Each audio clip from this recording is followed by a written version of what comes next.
expected it to be something like in Crimea 8 years ago, that everyone will be in distress, that Ukrainian society will be paralyzed with fear, that Ukrainian army won't even put some kind of a fight to them, because of course they're Russians, they're powerful, they're second military in the world.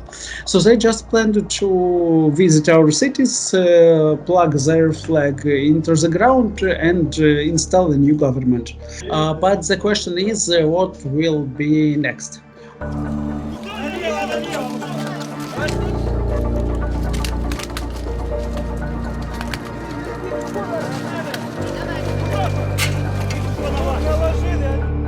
Absolutely. Not only it was original plan, but it was their only plan, and we can absolutely plainly see it. From forces they used, from all the preparations, from tactics they use, and so on, so on, so on. If they planned a more conventional attack, if they really would expect heavy resistance, their actions should be absolutely different. From a pure military view, it's, I'd say, more or less stalemate. But this stalemate is on Ukrainian benefits, because we slowly but surely counterattacking in Kyiv direction and in Kherson Mykolaiv direction.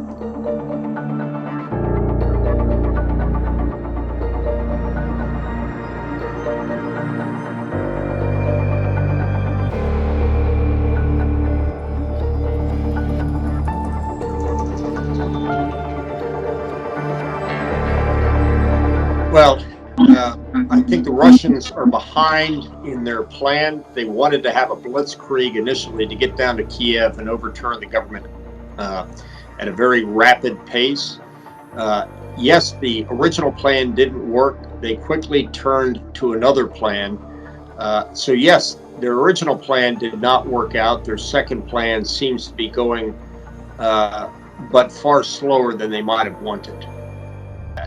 The fact is, they may have morale problems, they may be having equipment problems, they may be having tactical problems, but that is not slowing them down from this strangulation campaign that they are doing around Mariupol, soon to be around Odessa, and then even sooner to be around Kiev. The main reason they've been able to hold so far is, number one, their incredible nationalism and bravery. The second, obviously, is that they can continue to maintain and get new equipment, ammunition, and resupplies. Yeah, I think the last act that the Americans gave to the Ukrainians had some equipment that was specifically designed for urban warfare.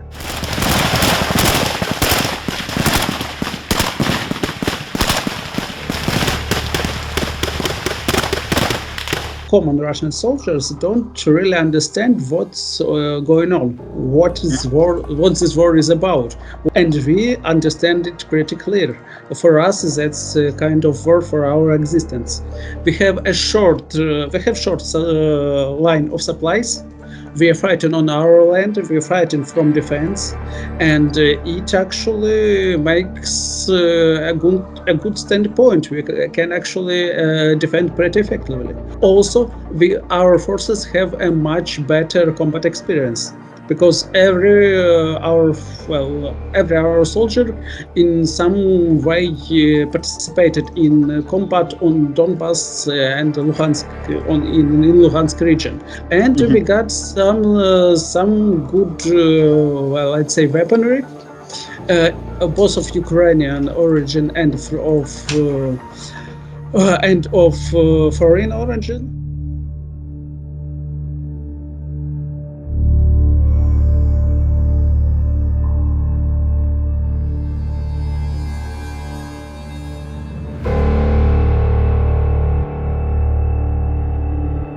But the question is, what will be next? Of course, they lose ability to attack, just because they lose too much manpower and techniques. But it doesn't mean that war will be over. But the problem is in a humanitarian aspect, because there are still the most problematic point on the map of Ukraine is Mariupol, and it it is just a town of 400,000 denizers that Russia is now just, but still everything can change rapidly. That's war. They try to find other ways. They try to lure Belarus in this war. They try to find some reserves, even in Syria, and so on, so on. So they will try to do everything they can to at least to reach at least some supplementary goals, like land bridge to Crimea.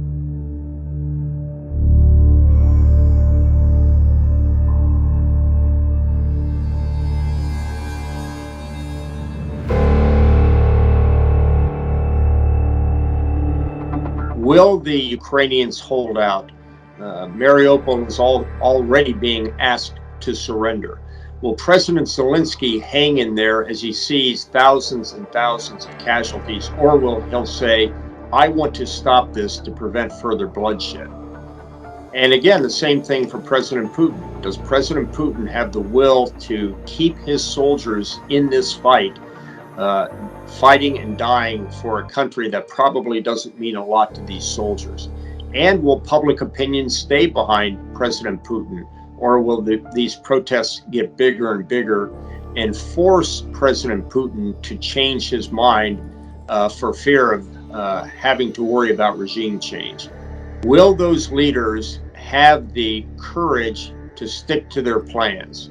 If either one falters, the other side will win.